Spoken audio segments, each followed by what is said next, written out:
आप देख रहे हैं क्वेश्चन आवर और मैं हूं आपके साथ निशी भाटिया। देवभूमि उत्तराखंड में हर साल आपदा की भारी भरमार आती है और उससे भारी नुकसान होता है। पिछले साल मानसून के दौरान उत्तरकाशी में धराली पूरी तरह से बर्बाद हो गया था और कई लोगों की जान तक चली गई थी। और इस वर्ष शुरुआती के ही दिनों में अलग अलग इलाकों से आपदाओं की घटनाएं सामने आ रही है।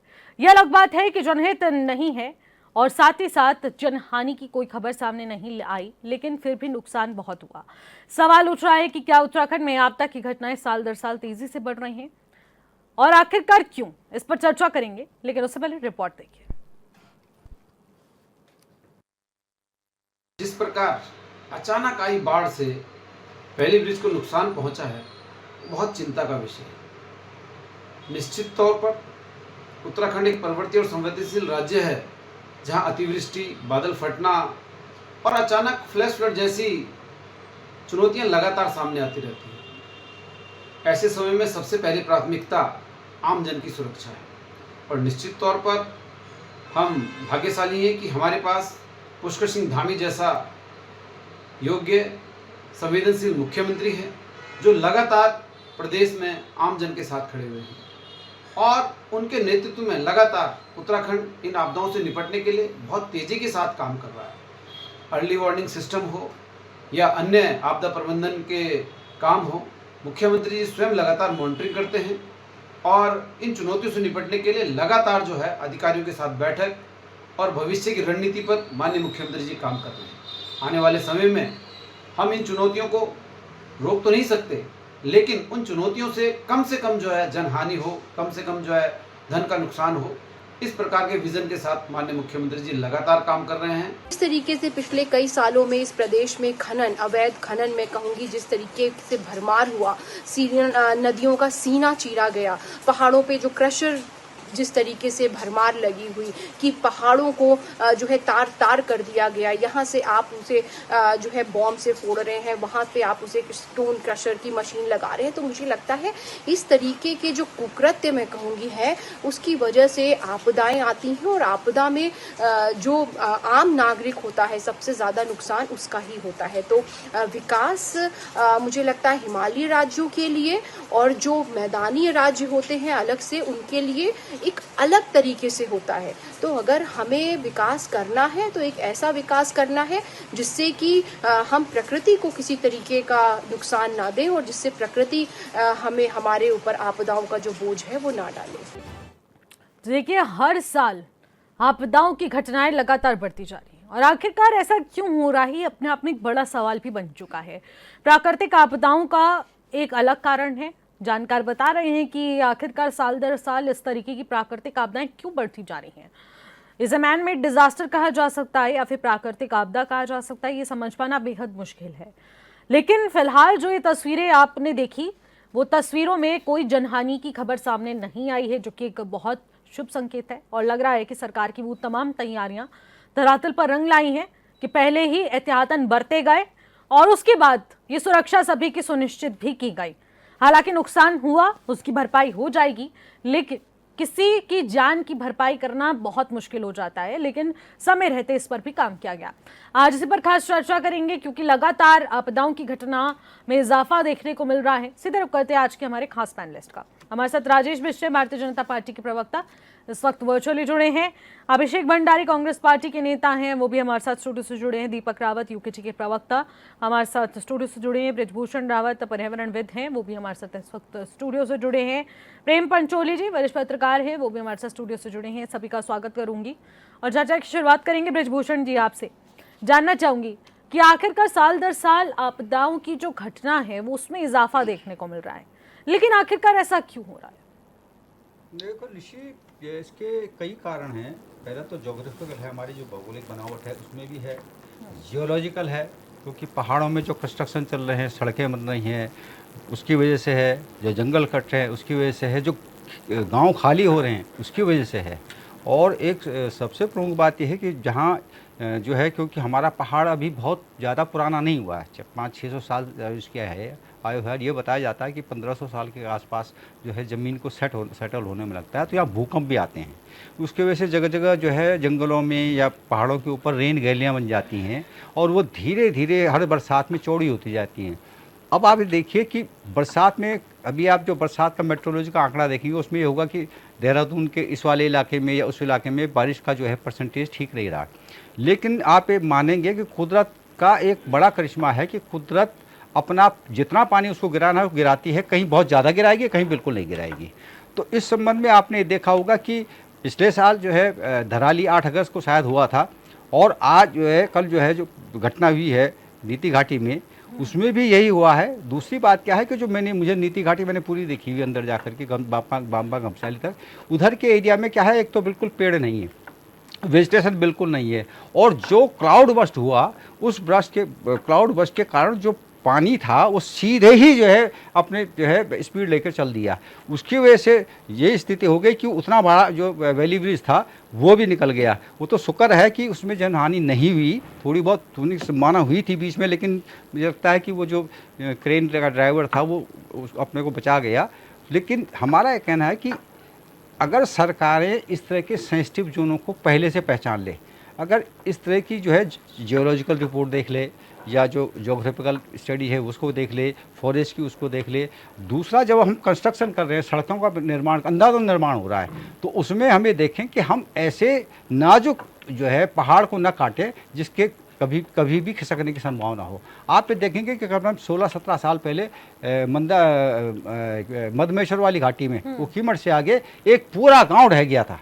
उस गांव का आज तक पता ही नहीं चला, और मैं उस साइट पे गया था। तो आप ये देखिए कि वो गांव तो सब कुछ ठीक था, जंगल क्षेत्र सब कुछ ठीक था, लेकिन वही हुआ कि जब उसमें सड़क का कटान हुआ, उसमें ब्लास्टिंग हुई, उसकी वजह से जो है वो पानी जो अंदर कहीं से नीचे रिसता था वो वहाँ रिसने लगा। उसकी वजह से यह हुआ कि वो पूरा पहाड़ गिर गया। तो इस तरह की घटनाओं को रोकने के लिए पहले से सरकार को जो है पहले से एक ऐसी प्लानिंग तैयार करनी चाहिए कि या तो सड़क इधर से ना जाए, उधर जाए तो उसको हम किस रास्ते से लें और किस तरह से उसका कंस्ट्रक्शन करें। जब तक ऐसे ना, दूसरा क्या है, आप ये मानिए कि पहाड़ों के अंदर सबसे बड़ी जो सड़कों का कटान हो रहा है उसके साथ सबसे बड़ी दिक्कत क्या आती है कि आप जो है 90 डिग्री में काट देते हैं सड़क को, जमीन को, जबकि उसको लगभग जो है 30-40 डिग्री पे अगर कटे तो उससे जो है जो ऊपर का प्रेशर है वो जो है बढ़ेगा नहीं, तो इसकी वजह से जो है भूस्खलन नहीं होगा।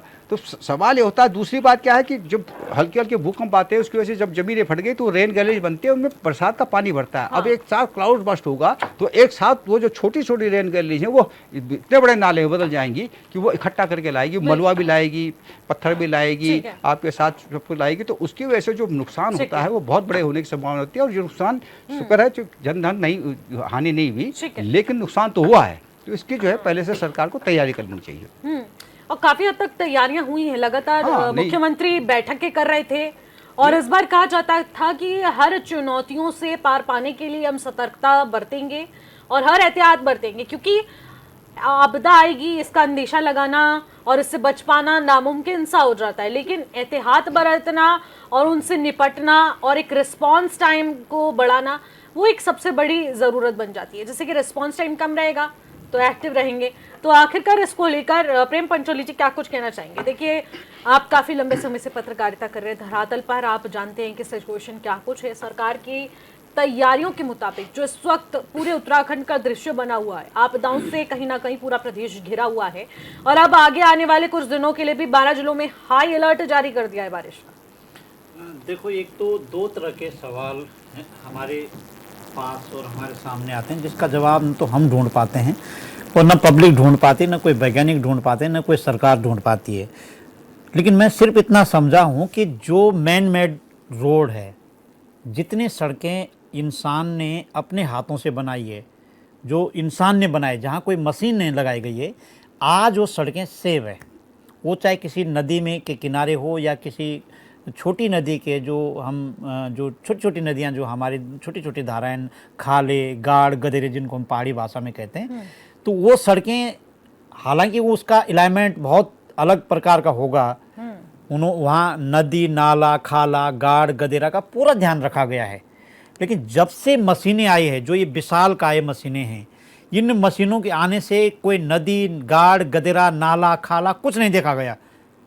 और जो हैवी मशीनें जो है उनको सीधा लगा दिया गया है और बड़ी दीवारें दे करके, सीमेंटेड दीवारें दे करके, ये बिल्कुल जो भूवैज्ञानिक हमारे कहते हैं उनकी रिपोर्ट को नज़रअंदाज किया गया है। और ये बड़े बिग कंस्ट्रक्शन जो हो रहे हैं पूरे प्रदेश के अंदर, एक सवाल पैदा करता है कि कहीं ना कहीं जो ये बिग कंस्ट्रक्शन है इसके अंदर जो ब्लास्ट हो रहा है, ये जो कंस्ट्रक्शन बड़ी तेज़ी से हो रहे हैं, और कंस्ट्रक्शन ये नहीं कि वो कोई पावर प्रोजेक्ट बन रहा है या कोई बड़ी सड़क बन रही है, 4 लेन 6 लेन सड़क बन रही है, तो ये वो कंस्ट्रक्शन है जो हम स्थानीय स्तर पर रेवेन्यू के लिए भी करते हैं। जो गवर्नमेंट कहती है कि खनन होगा तो रेवेन्यू जनरेट होगा, ये और जंगल कटेंगे तो रेवेन्यू जनरेट होगा, ये जो तमाम काम हैं ये कहीं ना कहीं आपदा को न्योता देते हैं।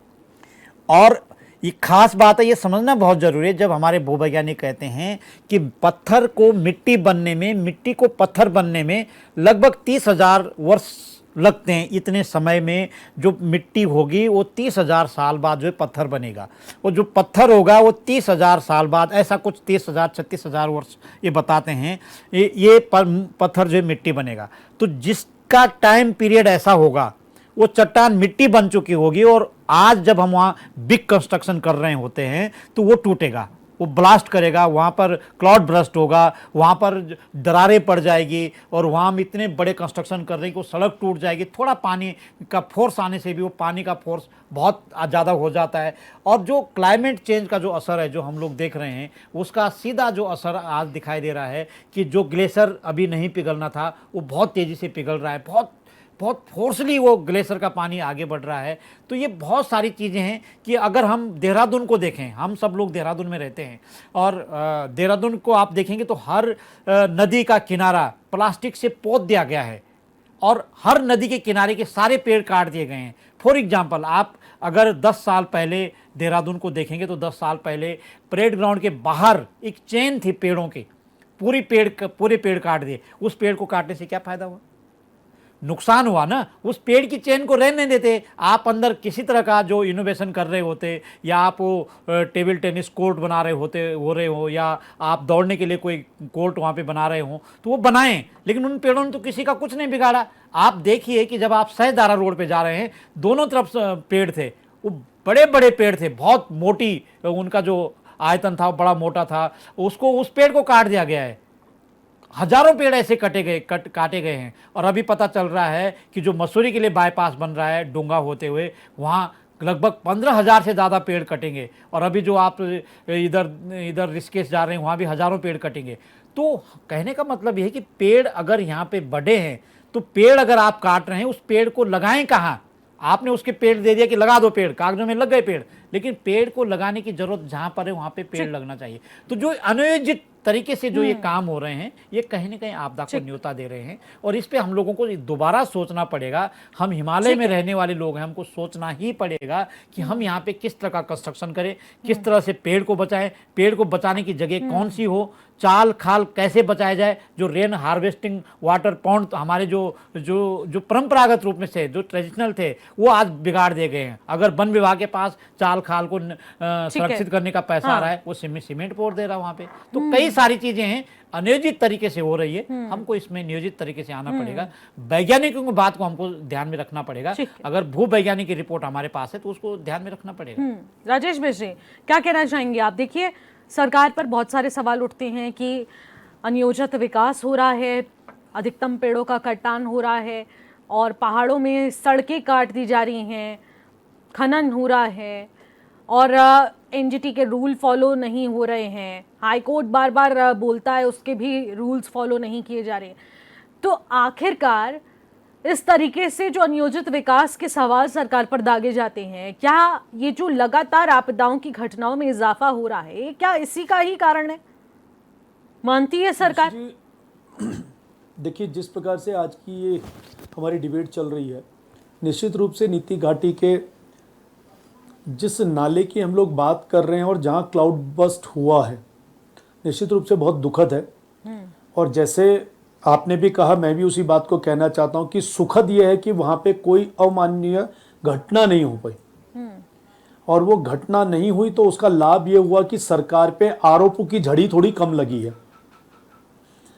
जब भूवैज्ञानिकों ने उस क्लाउड बस्ट के बारे में अपनी राय रखी तो उसमें 2 राय निकल कर आई। पहली राय उनका ये कहना था जलवायु परिवर्तन, दूसरा वो ये कहना चाहते हैं वैश्विक तापमान में बढ़ोतरी। आज जब हम चर्चा करते हैं इन दोनों विषयों पे, तो दोनों विषय एक दूसरे को जोड़ते हुए चलते हैं। वैश्विक जब तापमान की हम बात कर रहे हैं तो निश्चित रूप से मैदान में रहने वाले लोग गर्मी या सर्दी में जिस प्रकार की सुविधाएं घर के अंदर रहकर लेते हैं, तो निश्चित रूप से जो तापमान है उसमें बढ़ोतरी होनी ही होनी है। और जो जलवायु परिवर्तन हुआ है, ये सिर्फ एक उत्तराखंड के विकास मॉडल को देखते हुए हिमालय नहीं पहुंचा है। उस हिमालय को जोड़ने वाले सीमांतर में और भी कई सारे राज्य हैं जिस हिमालय से ये क्लाउड बस्ट या कहीं से ऐसे ग्लेशियर टूट के ऐसे नालों में अपना रास्ता ढूंढते हैं। कल एक रिपोर्ट शायद आपके यहाँ पे भी आई होगी या अन्य चैनलों पे कहीं मैं देख पाया, चंपावत जिले की एक सड़क है जो 1.5 किलोमीटर या 2 किलोमीटर दूर होने की वजह से एक व्यक्ति को एक बैल ने मारा, तो उसको डंडी कंडी से या चारपाई के रास्ते ऊपर डॉक्टर के पास ले जाने की बात करी। आपकी रिपोर्ट में रही होगी। आप मुझे ये बताइए, वो एक सवाल सरकार के ऊपर है कि हम सड़क घर पर नहीं पहुंचा पाए और हम सड़क घर पे पहुंचाने का प्रयास करेंगे तो उसमें आरोपों की झड़ी लग जाएगी। तो दो चीजें तो एक साथ नहीं चल पाएंगी। आज जिस जंगल से हम लोग होते हुए दिल्ली जाते थे, 6 से 8 घंटे के सफर को 2.5 घंटे में पूरा कर रहे हैं, तो सबको आनंद आ रहा है, सबको अच्छा लग रहा है, सब समय से पहुंच रहे हैं, एक ही दिन में काम कर रहे हैं और एक ही दिन में समय से घर भी पहुंच जा रहे हैं। तो सारी बातों को ध्यान में रखते हुए मैं ये मानता हूं, प्रदेश स्तर पे माननीय मुख्यमंत्री जी हो, चाहे वो बीजेपी की सरकार के हो या अन्य किसी सरकार के कभी रहे हो, निश्चित रूप से जब सड़क निर्माण का कार्य होता है, उसका बजट तैयार होता है, उसका सर्वे होता है, तो भू वैज्ञानिकों से राय ली जाती है। और ये तो अच्छा है कि हम लोग केवल पर्वतीय जो हमारे क्षेत्र हैं उसमें हमारे 11 ही जिले आ रहे हैं। अगर हिमाचल की तरह, जम्मू की तरह या अन्य नॉर्थ ईस्ट के राज्यों की तरह हम लोग के भी सभी जो इलाके वहां थे, तो फिर तो हम 100 मीटर भी सड़क नहीं बना सकते थे। जरूर जाल बन रहा है, पूरे प्रदेश के अंदर बन रहा है, लोगों की सहमति से बन रहा है, लोगों के लिए बन रहा है, और वहां पे भूवैज्ञानिक हो या कोई भी विशेषज्ञ हो, उन सब विशेषज्ञों की राय की और उनकी सहमति, उनके दिशा निर्देश के हिसाब से बनता है। अब ये जो घटना हुई है, इसमें सरकार का क्या रोल है ये बताइए। और सरकार ने एहतियातन इन इलाकों में 4 धाम के अलावा जैसे प्रदेश के अंदर अलर्ट आया है, चाहे वो हमारे एसडीआरएफ हो, एनडीआरएफ हो, एडमिनिस्ट्रेशन की टीम हो, पुलिस की टीम हो, बीआरओ हो, आईटीबीपी हो, कौन से ऐसी एंटिटी को जिम्मेदारी के साथ जगहों पे नहीं लगाया है। आज पर्वत में कहीं कोई घटना होती है, क्लाउड बस्ट की ही होती है, अगर सरकार ने वहां सड़क मार्ग पहुंचाया तभी तो व्यवस्था भी वहां पर पहुंच पाएगी। अगर वहां सड़क ही नहीं होगी, कहीं पर अगर कोई घटना हो जाती है, कहीं पे भूस्खलन हो जाता, तो सरकार के पास कोई माध्यम तो होना चाहिए उन तक पहुंचने के लिए। तो दोनों तरफ तो बुराइयां नहीं, बिल्कुल नहीं हो सही पाएंगी कहा ना। आपने राजेश जी, कि आखिरकार सरकार पर दोनों तरीके से सवाल उठते हैं कि आखिरकार विकास नहीं हो रहा है, और विकास हो रहा है तो अनियोजित तरीके से हो रहा है। लेकिन क्या आप ये चीज मान सकते हैं कि अनियोजित विकास के सवाल भी तभी उठते हैं जब जहां पर विकास की जरूरत है उसको छोड़कर कहीं और विकास हो, तो सवाल तो उठते ही हैं। काफी लंबे समय से कोई अपनी एक सड़क की मांग कर रहा है, वो सड़क की मांग पूरी नहीं हो रही है, लेकिन एक ऐसी रेल परियोजना तैयार हो रही है जिससे 4-5 गांव उससे पूरी तरह से प्रभावित होंगे। इस तरीके के आरोप जब सरकार पर लग रहे हैं तो इसका जवाब भी ले लेते हैं। अभिषेक जी बताएंगे, इस बात को प्रूफ करेंगे। हाँ निशी जी, कल का जो मंजर सामने आया है, ऐसे उत्तराखंड में ऐसा है, कई बार दिखता है, लेकिन जब आंखों के सामने इस तरह की घटनाएं दिखती हैं, और ये कुछ सालों से, अब या तो प्रकृति अपना क्या रूप देना चाह रही है ये प्रकृति जाने। अभी इसमें 2 विषय हैं, एक प्राकृतिक आपदा और एक मैन मेड आपदा। हम 2 चीज़ों पे अभी सोच रहे हैं कि जैसे हिमालयी क्षेत्र है हमारा, हम यहाँ पे विकास किस तेजी से कर रहे हैं या कैसे कर रहे हैं। अभी हमारे पर्यावरणविद बृजभूषण रावत जी एक अनुभवी लोग हैं, पुराने, और वरिष्ठ पत्रकार हैं भाई प्रेम पांचोली जी। आप जाते हैं उत्तराखंड में या और जगह भी जाते हैं, कुछ समय से हम भी ये देख रहे हैं जैसे पहाड़ों की जो सड़कें बनती हैं, मुझे आज समझ में नहीं आ रहा। आप तो 90 डिग्री की बात करें सर, ये उल्टा बाहर सड़क की तरफ दिख रही है कई जगह।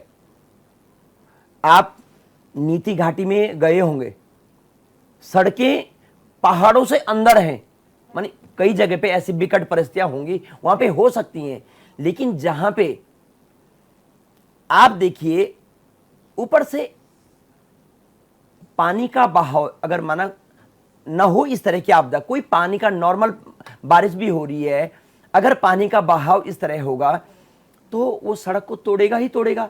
उस सड़क पे पैसा खाली सरकार का लगा है, हमारा लगा है, आम आदमी का, गरीब अमीर हर आदमी का लगा हुआ है। सर रावत जी, मैं एक चीज और पूछूंगा आपसे, आपने कुछ समय से ये भी देखा होगा, अगर आप जाते होंगे, कि पहले सड़कों में पीडब्ल्यूडी स्क्रबर बनाते थे, अब ये स्क्रबर शायद खत्म ही हो गए। यहाँ पे हम देहरादून की, मैं बहुत ज्यादा दूर की बात नहीं कर रहा हूं, देहरादून और हरिद्वार में जितने भी फ्लाईओवर बने हैं, जैसे ही बारिश होती है तो सारे फ्लाईओवर में पानी होता है, उनका रिसाव का कोई पैमाना ही नहीं है। या तो इंजीनियरिंग फेल है, इसमें कोई सरकार की जिम्मेदारी नहीं बोल रहा मैं, इसमें इंजीनियरिंग और इंजीनियरिंग के साथ जिम्मेदारी जवाबदेही तो सरकार की होगी। इंजीनियर ने इतने टाइम पढ़ाई करी होगी, भाई आप देना क्या चाह रहे हैं? अभी भाई हमारे भाजपा के विद्वान प्रवक्ता हैं, बता रहे थे कि 2.5 घंटे का जो एक्सप्रेस वे बन गया। रावत जी, अभी कुछ 2-4 दिन पहले ही पता चला, उसमें बैरियर लगा दिए गए हैं, आपको 70 किलोमीटर की स्पीड से ज्यादा नहीं चल सकते हैं। उसमें तकरीबन 400 से ज्यादा गड्ढे पड़ गए। अगर ऊपर वाला ये प्राकृतिक आपदाएं और मैन मेड आपदाओं की हम बात कर रहे हैं, ये जो हमारी जो दिख नहीं रही हैं, जो रेलवे प्रोजेक्ट है, जो जमीन के अंदर ही अंदर चल रहे हैं, ये तो सामने पे दिख रहे हैं ना। देहरादून में आज बारिश आ गई, 2 घंटे की बारिश में पूरा देहरादून लबालब। आप जो अभी ये डोंगा हाउस प्रेमनगर से ये जो हाईवे बन रहा है, हम इसके विरोधी नहीं है, लेकिन अगर आप पेड़ों को काट रहे हैं तो पेड़ों का शमशान तो मत बनाइए। पिछली बार धराली में आपदा आई तो उस आपदा के बाद 11,000 लेकिन अभिषेक जी जो अभी सरकार की तैयारियां, उससे ये तो नहीं कहा जा सकता ना कि सरकार ने कुछ तैयारी ही नहीं की हो। तैयारी की गई है, देखिए ऐसा नहीं कहा जा सकता, लेकिन इस चीज पर भी फोकस करना होगा कि हम जो विकास कर रहे हैं कहीं वो अनियोजित तरीके से तो नहीं हो रहा है। और जितने हम पेड़ों का कटान कर रहे हैं, उससे कितने अधिक पेड़ों का हमने वहां पर उन्हें उगाया है, जिस वजह से हमारी प्राकृतिक सुंदरता, हमारी संस्कृति और हमारी धरोहर और हमारा नेचर सिक्योर रह पाए, सस्टेन रह पाए। आऊंगी आपके पास, सीधे रुक करते हैं हमारे खास पैनलिस्ट का और आना चाहूंगी दीपक रावत जी आपके पास। दीपक रावत जी, क्या कहना चाहेंगे आप? क्या लगता है आपको कि साल दर साल ये घटनाएं क्यों बढ़ती जा रही हैं, और इतनी भयंकर घटनाएं जो कि आज तक हमने शायद ही कहीं देखी और किसी गाँव में सुनी हो? देखिए निश्चित जी, इस बात से तो इनकार नहीं किया जा सकता कि जो जलवायु परिवर्तन हो रहा है या जो प्रकृति बदल रही है अपने नेचर को, उसमें हम ये नहीं कह सकते हैं कि सारा का सारा जो है वो नेचर है, ये मैन मेड है, ये मानव द्वारा निर्मित किया गया है। और मानव द्वारा जो निर्मित है वो विकास की जो उसकी भूख है और विकास की जो उसकी पटकथा है उसमें है, और विकास से तो मुंह मोड़ा नहीं जा सकता। लगातार जिस तरह से जनसंख्या बढ़ रही है, आदमी विकास करना चाहता है निश्चित रूप से, लेकिन ये बात भी सच है कि वर्तमान में जिसकी सरकार रहेगी, जिसकी सरकार के टर्म में अगर कोई घटना घटती है तो जिम्मेदारी सरकार को तो लेनी पड़ेगी। जब वाहवाही अगर सरकार लूटती है अपने टर्म में तो जिम्मेदारी भी। पर सबसे बड़ा इशू आ रहा है कि 2 चीज़ें हैं कि आप सड़कें चौड़ी कर रहे हैं, करिए, आवश्यकता है। आप पुल बना रहे हैं, बनाइए, आवश्यकता है। सवाल यह है कि सड़कें पहले ही बरसात में कैसे निकल जा रही हैं, पुल बह कैसे जा रहे हैं, इनका विषय तो कोई कुदरत का नहीं देगी। ये तो पूर्णतः भ्रष्टाचार का मामला है। इसमें तो प्रश्न चिन्ह सरकार पे उठेगा। अब 16 दिन में 16 करोड़ का पुल चले गया, अप्रोच रोड आपने बढ़वा दी, आपने वाहवाही लूट रहे हैं, 16 करोड़ तो गए आपके। हाँ। जवाब जब अब आपने कहा किसी की जिम्मेदारी नहीं है, फिर आपने 3 इंजीनियरों को क्यों उनको हटाया? जब कोई जिम्मेदारी नहीं थी तो इंजीनियरों को क्यों करा? क्या इंजीनियर की गलती है, या पीडब्ल्यूडी विभाग की गलती है, या मंत्री की गलती है? कहीं ना कहीं पर आप 12,500 करोड़ का दिल्ली हाईवे देख लीजिए, क्या उसमें रिपेयर नहीं हुआ? 12,500 करोड़ का बना हुआ है वो। अभी यूपी में हाल ही में मुख्यमंत्री जी ने कोई उद्घाटन किया जिसमें गए, उसमें भी वही समस्या। मतलब कहने का मतलब है कि आप जब कमीशन खोरी रखेंगे, विषय ये है, जो आज का विषय है वो तो नेचुरल है, जान माल का खतरा बच गया, लेकिन ये जो कमीशन खोरी की वजह से जो पुल नुकसान होता है, पुल बह जाती है, रोडें बह जाती हैं, ताकि अगले साल हर 5 साल में 2 या 3 बार टेंडर निकल जाए उस रोड का, ये प्रकृति कहां से आ रही है? ये जो नया सिस्टम बना है, ये जो नया सिस्टम बनाया है पूरे भारतवर्ष में, और विशेष रूप से उत्तराखंड में बात कर रहा हूं, इसका हम विरोध कर रहे हैं। और इसका विरोध हम इसलिए कर रहे हैं, सत्ता पक्ष का, कि सत्ता पक्ष है, टेंडर वो निकालता है, इंजीनियर वो चुनता है, संस्था वो चुनता है कि कौन संस्था उसको बनाएगी, निर्माण करेगी। तो यदि उनमें कहीं कमी पैसे निकलते तो उसको वो जिम्मेदारी कौन लेगा? निश्चित रूप से आपदाओं को रोका नहीं जा सकता, लेकिन आपदाओं के द्वारा जो जनमाल की हानि होती है उसको कम से कम किया जाता है, कम से कम करने की कोशिश की जा सकती है, और उसी की तरफ हम लोग बढ़ते जा रहे हैं। और सरकार निश्चित रूप से, अगर आज कल की जो घटना घटी उसमें कोई जानमाल की खतरा नहीं हुआ, कोई नुकसान नहीं हुआ किसी प्रकार का, तो निश्चित रूप से वाहवाही करनी चाहिए हमें कि कहीं ना कहीं पर सूचना तंत्र ने काम करा। लेकिन इसकी जिम्मेदारी भी तो लेनी पड़ेगी कि जो पुल अंग्रेजों के टाइम में 100 साल 150 साल चला, पहाड़ों में आप जाएंगे वो पुल अब तक नहीं टूट रहे हैं, लेकिन ये जो जब से भारत आजाद हुआ है, जब से ये उत्तराखंड बना है, ये पुल सारे टूट रहे हैं। तो क्या इंजीनियर हमारे प्रश्न चिन्ह में है, कमीशन खोरी प्रश्न चिन्ह में है, मंत्री जो है वो प्रश्न चिन्ह में? कौन है फिर इसमें? किसको हम दोषी ठहराएं? उत्तराखंड में अंग्रेज यहां रहे, बहुत से पुल आज भी चल रहे हैं उनके।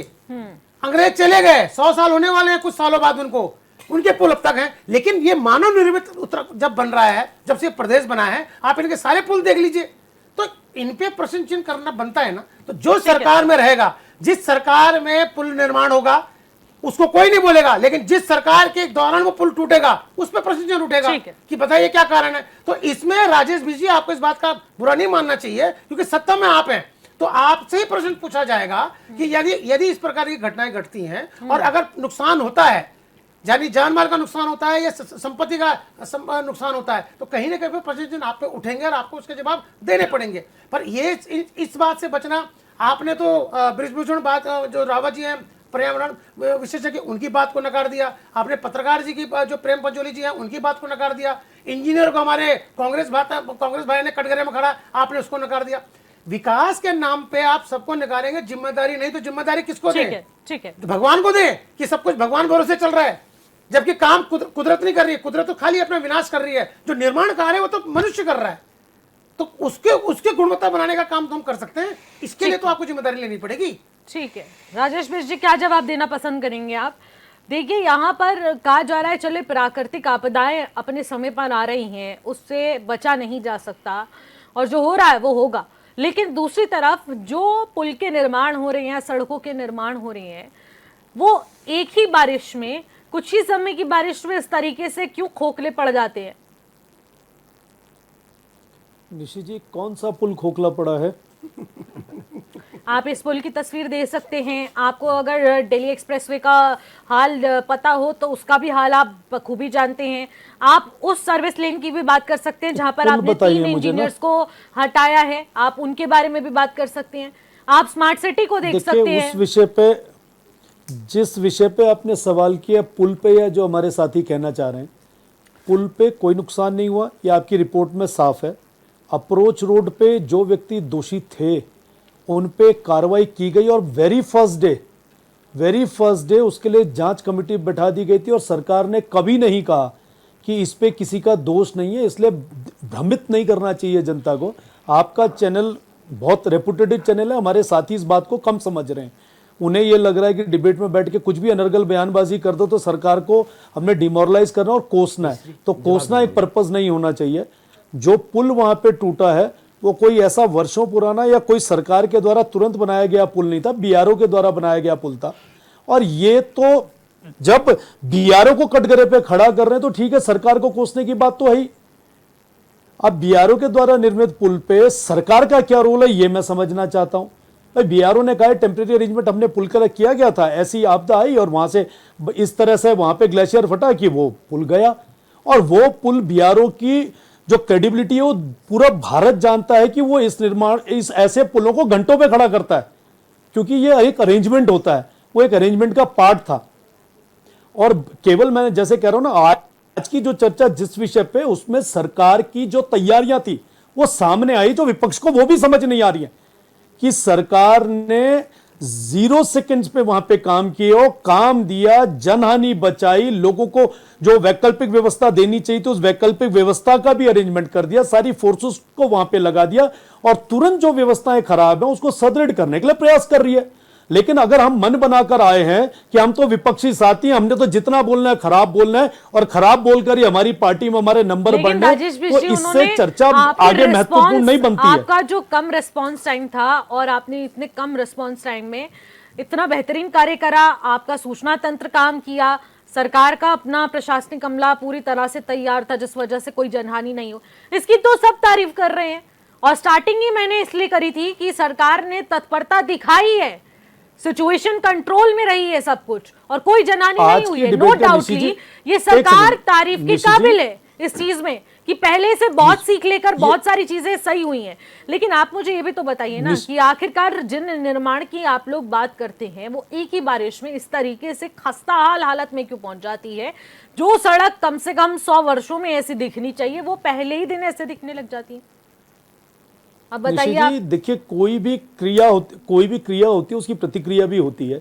जिस पुल के बारे में आपने बात की, जो आज की विषय हमारी डिबेट का नहीं है और इस पे चर्चा हो चुकी है, निश्चित रूप से इसको भी आप ऐड ऑन कर रहे हैं, कोई उसमें मुश्किल काम नहीं है विपक्ष का। मैंने जैसे आपको बात बोली कि जिस अप्रोच रोड के लिए जिनकी रिस्पॉन्सिबिलिटी थी उनको सस्पेंशन दे दिया है, उनकी अटैचमेंट कर दी है, जिम्मेदारी फिक्स कर दी है। उसके अलावा जिन लोगों के इसमें और दोष होगा उनको भी बख्शा नहीं जाएगा, लेकिन उसको इस पे ऐड ऑन करके 10 साल पुरानी, 5 साल पुरानी, 2 साल पुरानी, 6 महीने पहले पुरानी बातों को जोड़कर सरकार की तैयारियों को या सरकार की नीयत पे सवाल उठाना ठीक नहीं है। ठीक है राजेश जी, गड़े मुर्दे नहीं उखाड़े जा रहे, लेकिन ये डिबेट है और डिबेट में अगर हम प्राकृतिक आपदाओं की बात कर रहे हैं तो जब बारिश आती है और बरसात के मौसम में ही जो सरकार की अग्नि परीक्षा का वक्त होता है, आप बेहतर तरीके से जानते हैं। उत्तराखंड में सरकार क्या कुछ तैयारियां करती है, मानसून में सब दिखने लग जाता है। और आप जिन पुल, जिन सड़कों और जिन निर्माण की बात करते हैं वो पहली बारिश में अगर ध्वस्त हो जाएंगे तो कहीं ना कहीं वो आंखों में जरूर खटकेंगे और कहीं ना कहीं जब इस बात का जिक्र होगा तो वो शब्द बात हुई है। और पुल भी नहीं हुआ, पुल भी क्षतिग्रस्त नहीं हुआ, उसकी अप्रोच रोड हुई है, उस पे मैंने आपको पूरी तरह से बताया। पिछली डिबेट में भी हमारी चर्चा का विषय रहा। कोई ऐसा पुल और जो आप ये जोड़कर कहना चाहते हैं उसको जोड़ के ये जो आज के विषय को भटकाने की कोशिश कर रहे हैं, ये कहना चाहते हैं कोई विषय नहीं भटक रहा है, ये सच्चाई है, भटक नहीं रहा है, भटक नहीं रहा है, सच्चाई है। तो उसका जवाब भी यही है कि सरकार अपना काम बड़ी जिम्मेदारी से कर रही है। भाई हमारे राजेश बिज जी, मैं इनकी बात का जवाब दे रहा हूं। अभी शायद प्रेमनगर आए नहीं होंगे और हम जिस दिन से पुल टूटा कम से कम 10 बार प्रेमनगर चले गए। मैं ऐसा नहीं बोल रहा हूं कि आपकी कोई कार्यप्रणाली पे हम शक सुबह नहीं कर रहे हैं, लेकिन जिन इंजीनियर्स ने ये पुल पास किए जवाबदेही तो है। और आप जो माननीय मुख्यमंत्री जी का मैंने उसी दिन एक वर्जन सुना था कि अप्रोच रोड रोडी, भाई इतना किसको बरगलाओगे? जो मेन पुल था निशी जी, मैं आपको बताऊं, वो मेन पुल में गड्ढा हुआ है और मेन पुल का जो गड्ढा हुआ है उसको इन्होंने दोबारा भरा है, उसमें एक ट्रक फंस गया था। आपको मैं जवाब देता हूं। और जो अप्रोच रोड है वो उसके बगल से है। आप कितनी बार बोलोगे? और मैं ये चीज छोड़ो, मैं सरकार की हम इस बात की तारीफ जरूर करते हैं कि जो कल की जो आपदा आई है, भयंकर विभत्स आपदा, उसमें अलर्ट मोड पे थे, जो भी रही होंगी, तो उसमें हम भाई अगर जानमाल की नुकसान होता, परेशानी सबको होती ना, आखिर वो हमारा भी तो है कुछ, वो जोशीमठ, चमोली, उत्तराखंड हमारा भी तो है कुछ। लेकिन निशी जी, मैं अभी एक बात थोड़ा अगर आपको थोड़ा कंक्लूड करने में, पिछली बार धराली लगभग 40-50 फीट नीचे चले गया, ठीक है, उसमें कितने लोग काल ग्रसित हो गए, कितने निकले। मैं अभी हमारे यहाँ पे बसो केदार के पास छेना घाट है, वो कुछ गांवों का एक छोटा सा मार्केट हुआ करता था।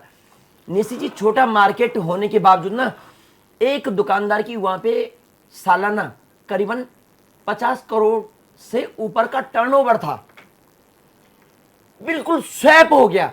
माननीय मुख्यमंत्री जी 2 बार गए हैं वहां, लेकिन आज तक वहां पे एक बिल्कुल स्टॉल तक नहीं लगा।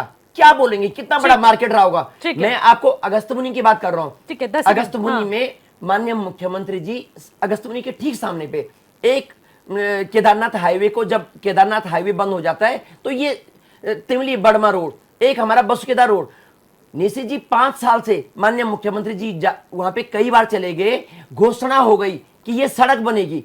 आज देखो पूरा का पूरा ऊपर लैंडस्लाइड आ गया, माने नीचे से अप्रोच। आप जस्ट उसके ठीक सामने पे डिग्री कॉलेज आता है, जिस समय 2013 की आपदा आई थी, same to same degree college तक भी ध्वस्त हुआ था।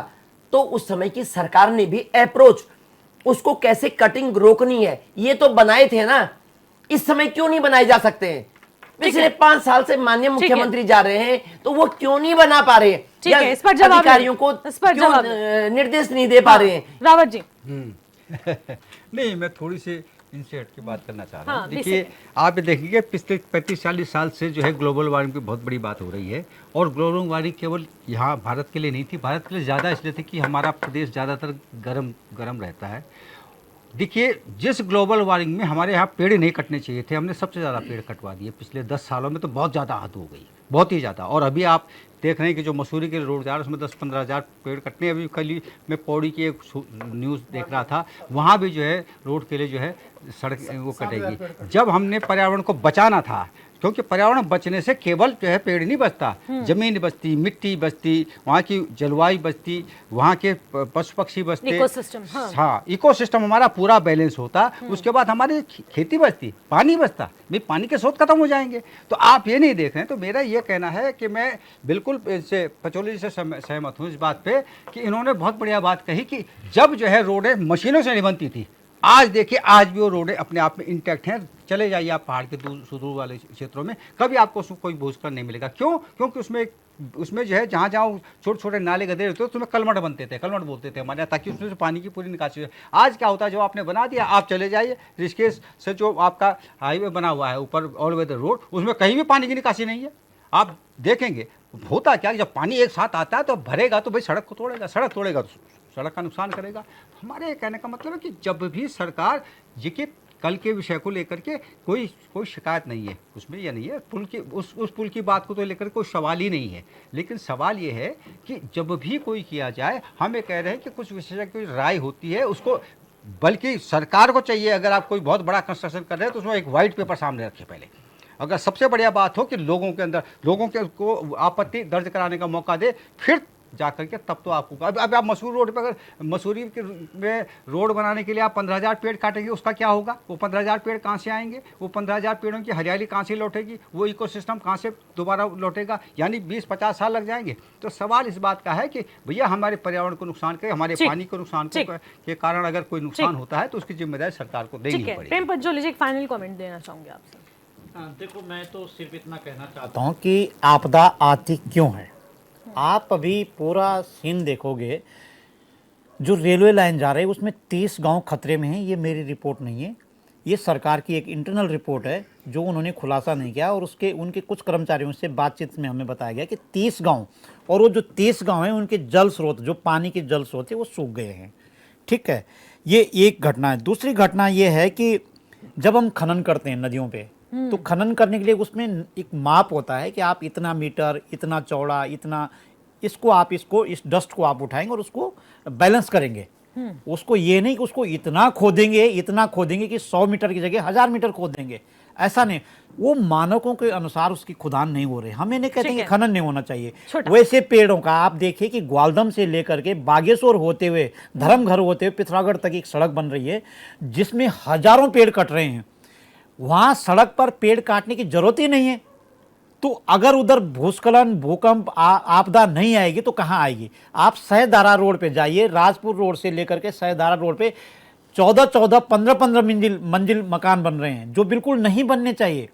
5 जोन में आता है। हाँ, तो बिल्कुल। आपदा को हम आमंत्रण दे रहे हैं। हम इन्हें कहते हैं आपके पास एक्सपर्ट है, टेक्निकल नो हाउ है, कई सारी चीजें हैं, आप उनकी सलाह मानिए ना। तो ये जो ठीक। घटना हमारे सामने, ये हम ही आपदा को आमंत्रण हाँ, दे रहे हैं। बिल्कुल। दीपक रावत जी, एक फाइनल कमेंट लेना चाहूंगी, 20 सेकेंड। देखिए, निश्चित रूप से हमें कोशिश करनी चाहिए कि हमारी जो योजनाएं बने उसमें जितने भी एक्सपर्ट उससे संबंधित हों उन सबसे राय लें, फुल प्रूफ कोशिश करें। क्योंकि देखिए, जब तक हम ये चीज़ नहीं करेंगे, इस पूरी डिबेट में एक चीज़ निकल के आई कि जितने एक्सपर्ट्स हैं उनकी राय कुछ और थी और सत्ता पक्ष में बैठे हुए जो भारतीय जनता पार्टी प्रवक्ता है उनकी राय कुछ और थी। तो ये जो विरोधाभास नजर आ रहा है, ये विरोधाभास नजर ना आए आने वाले भविष्य की नीतियों में जब हम कोई भी विकास की नीति बनाते हैं। ठीक है, फाइनल कमेंट राजेश बिष्ट जी। देखिए निशी जी, निश्चित रूप से सरकार अपना काम बहुत जिम्मेदारी के साथ निभा रही है और ये जो आपदा का समय है ये बहुत स्वाभाविक है, किसी के हाथ में इसको रोकना नहीं है। सरकार सभी मानकों को आप बड़ी जिम्मेदारी के साथ और नियम कानून को देखते हुए उन कामों को कर रही है। आप आगे वाले जो समय आ रहा है उसमें आप देखेंगे कि सरकार की तैयारी से और बेहतर होने वाली है, सुरक्षा मानक और अच्छे और विकसित होंगे, ऐसा मेरा विश्वास है। उत्तराखंड के किसी भी कोने पे अगर किसी तरह की भी आपदा आ रही है, सरकार अपने पूरे तंत्र के साथ, अपनी पूरी व्यवस्था के साथ उनकी सुरक्षा में लगी हुई है। ठीक है, और इसी के साथ अभिषेक जी, एक फाइनल कमेंट, 10 सेकेंड, 10। निशी जी, सरकार को अलर्ट मोड पे तो रहना ही रहना है, इसमें कोई बोलने की बात ही नहीं है। सरकार जो भी होती है, लेकिन बड़ी दुखद बात है कि हम पर्यावरण को बचाने का सिर्फ ढोंग कर रहे हैं। हम ये बोलते हैं कि हम पर्यावरण बचा रहे हैं। पर्यावरण में पूरे वर्ल्ड में 177 नंबर से 176 नंबर पे इंडिया है और उत्तराखंड का तो पता नहीं, अगर हम आंकड़ा निकालेंगे तो शायद आंकड़े सामने नहीं आएंगे। तो इसलिए सब लोगों की राय, अब श्वेत पत्र आपने बोला था, एक पत्र, श्वेत पत्र तो नहीं बोल सकते, रावत जी ने पर्यावरणविद हैं, कि अगर कुछ भी बड़ी चीज बनती है तो राय तो ले सकते हैं ना, करो तुम अपने मन की, लेकिन राय लेने में क्या बुरा है? हो सकता है कोई अच्छी राय निकल जाए। ठीक है, ठीक है, एक छोटा सा 10 सेकेंड राजेश बिष्ट जी, फिर फाइनल कमेंट वाइंड अप करते मैं हैं। सिर्फ ये कहना चाहता हूं, इन्होंने और बहुत अच्छा सुझाव दिया है।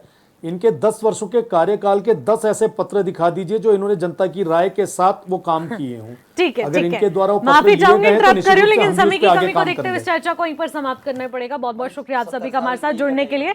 तो देखिए, लगातार इस तरीके की बहस तो जारी रहेगी, लेकिन उत्तराखंड प्राकृतिक रूप से अगर देखा जाए बेहद संवेदनशील है और इस वक्त बहुत सारी चुनौतियां इस वक्त उत्तराखंड के पास है और इनसे पार पाने के लिए सरकार की अपनी तैयारियां हैं और हमारी अपनी सतर्कता। लेकिन इससे कैसे पार पाया जाएगा, और इस संवेदनशील वक्त में सबको मिलजुल कर काम करने की जरूरत है और सभी का देखिए यहाँ पर विकास होना भी चाहिए और इस विकास को संतुलित करके किस तरीके से विकास को मद्देनजर रखते हुए सस्टेन किया जाएगा, ये भी देखने वाली बात रहेगी। फिलहाल मुझे दीजिएगा इजाजत, नमस्कार।